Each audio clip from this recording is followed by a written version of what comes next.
Tractor बनाने का प्रशिक्षण हमारे बच्चों को देंगे। आज जहां हम लोग बात कर रहे हैं, ट्राइबल को फोकस कर रहे हैं इस कार्यशाला में, तो ट्राइबल, क्योंकि मैं भी उसी कौम से हूं, गांव का रहने वाला हूं, तो अच्छी तरह से मैं ट्राइबल लोगों की बात समझ सकता हूं, जान सकता हूं।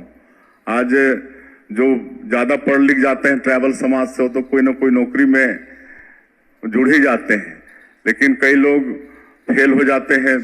कोई 12वीं फेल हो गया, कोई 10वीं फेल हो गया, कोई 8वीं तक ही पढ़ पाया। तो ऐसे लोगों को निश्चित रूप से जो आज एमओ हुआ है महिंद्रा एंड महिंद्रा से, वो लोग ट्रैक्टर सिखाने का काम, मैकेनिक का काम करेंगे तो बहुत लाभ होगा। आज गांव-गांव में ट्रैक्टर है।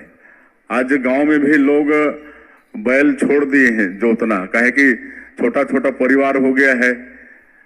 अगर बैल रखते हैं तो चराने की भी समस्या होती है, तो इसलिए वो ट्रैक्टर से खेती करना उनको आसान भी होता है और वो सस्ता भी होता है।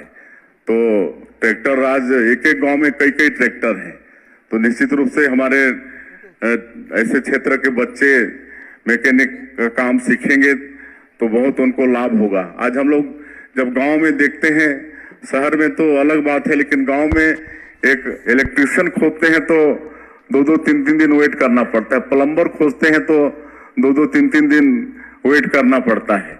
तो आज हम ऐसे ग्रामीण क्षेत्र में प्लम्बर, आपके इलेक्ट्रिशियन, इसमें भी हम लोग प्रशिक्षित कर सकते हैं हमारे बच्चों को।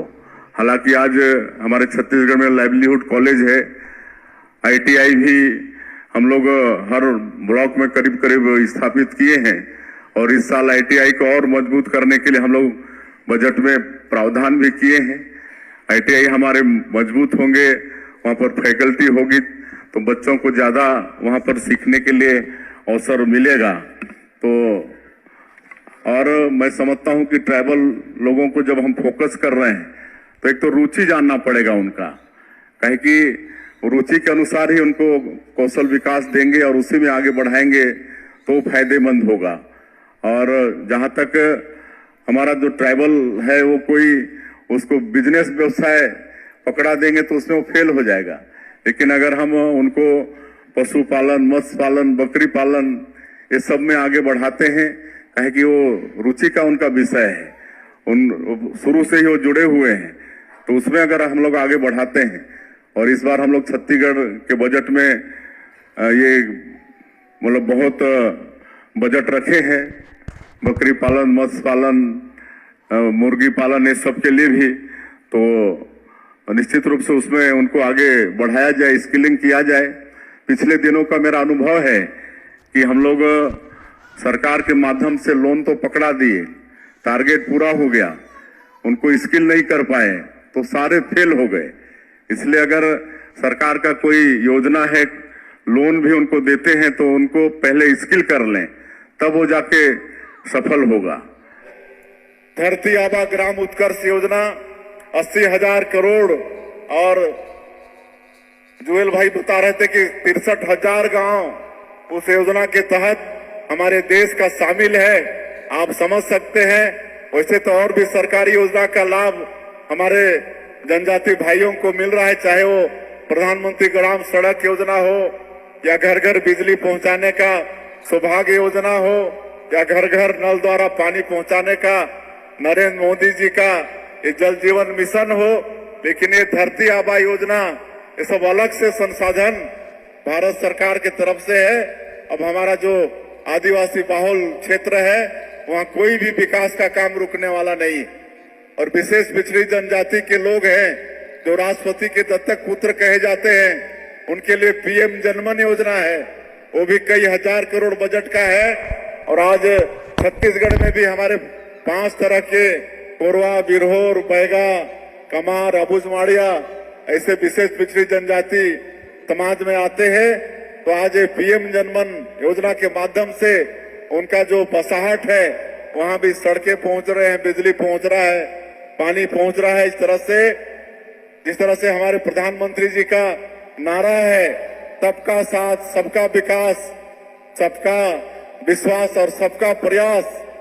आज कोई इस देश में वोट दे चाहे नहीं दे, लेकिन जब वो 2047 तक विकसित भारत की कल्पना करते हैं, विकसित भारत का संकल्प लेते हैं, तो सबका विकास होगा, तभी विकसित भारत हम कह सकते हैं।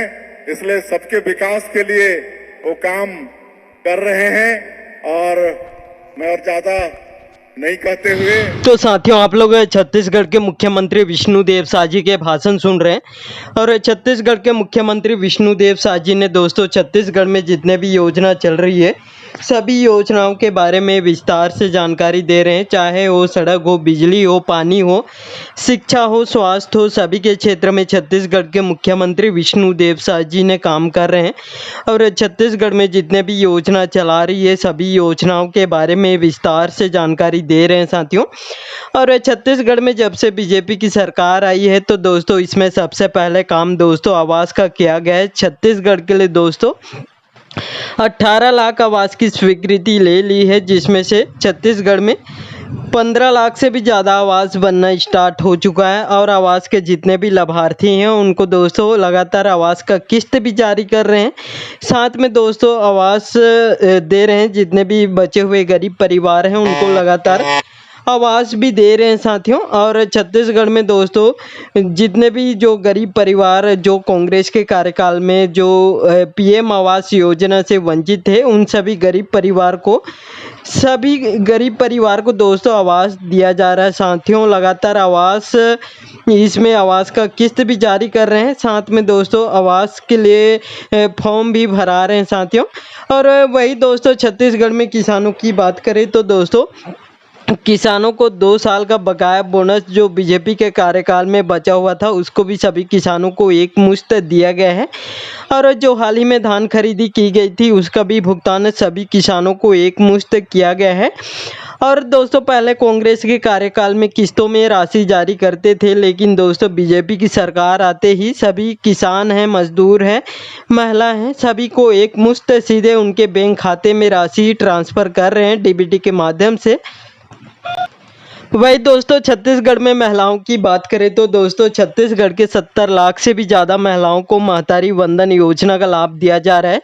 और इस योजना के अंतर्गत सभी महिलाओं को दोस्तों प्रत्येक माह 1,000 रुपये दिए जा रहे हैं। अभी तक दोस्तों इस योजना के अंतर्गत 15वीं किस्त जारी कर चुके हैं छत्तीसगढ़ के मुख्यमंत्री विष्णुदेव साजी ने।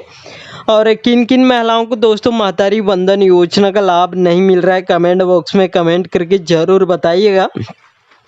और दोस्तों छत्तीसगढ़ के मुख्यमंत्री विष्णुदेव साजी ने बड़ी घोषणाएं कर दी है कि छत्तीसगढ़ में जितने भी नवविवाहित महिलाएं हैं और जो पहले चरण में फॉर्म भरने से वंचित महिलाएं हैं उन सभी महिलाओं को दोस्तों एक बार फिर से फॉर्म भरने के लिए दोस्तों पोर्टल ओपन करने की जानकारी दिए हैं। बहुत जल्द महतारी वंदन योजना के लिए फॉर्म भराए जाएंगे, इसकी भी घोषणाएं कर दी है। और दोस्तों छत्तीसगढ़ की सभी महिलाओं को मिलेगा 1,000 रुपये हर महीने।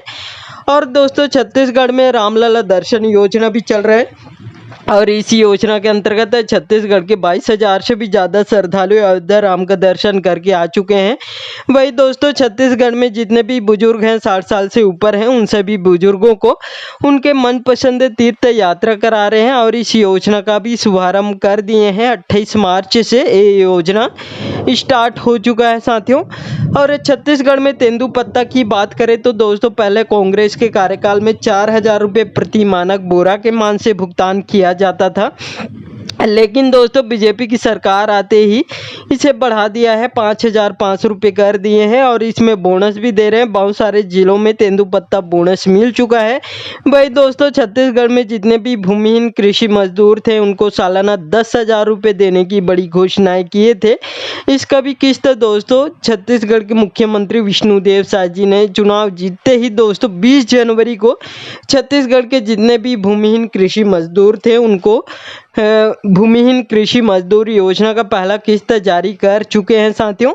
और दोस्तों आप लोग छत्तीसगढ़ के मुख्यमंत्री विष्णुदेव साजी के भाषण सुन लिए हैं और इनके भाषण अच्छे लगे होंगे तो साथियों इस वीडियो को एक लाइक ज़रूर कर दीजिएगा। यदि आपको भी ऐसे लेटेस्ट अपडेट या न्यूज़ चाहिए तो मेरे चैनल को सब्सक्राइब करके ज़रूर रखिएगा।